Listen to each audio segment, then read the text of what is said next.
वीर्यम् प्रजाम् ददुः भागधेयेनैवैनम् प्रणयति ब्राह्मण आर्षेय उद्धरेत् ब्राह्मणो वै सर्वा देवताः सर्वाभिरेवैनम् देवताभिरुद्धरति यावतीर्वै देवतास्ताः सर्वा वेदविधिब्राह्मणे वसन्ति तस्मात् ब्राह्मणेभ्यो वेदविभ्यो दिवे दिवे नमस्कुर्यान्ना श्रीरङ्गीर्तये देता एव देवताः प्रीणाति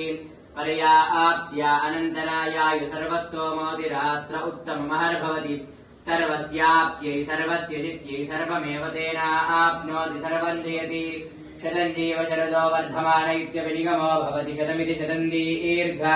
मायुर्वर्धयेन वर्धयन्ति शतमेनमेव शतात्मानम् भवति शतमनन्तम् भवति शतमैश्वर्यम् भवति शतमिति शतन्दीर्घमायुः शतमानम् भवति शतायुः पुरुषः शतेन्द्रिय आयुष्येवेन्द्रिये प्रतिष्ठति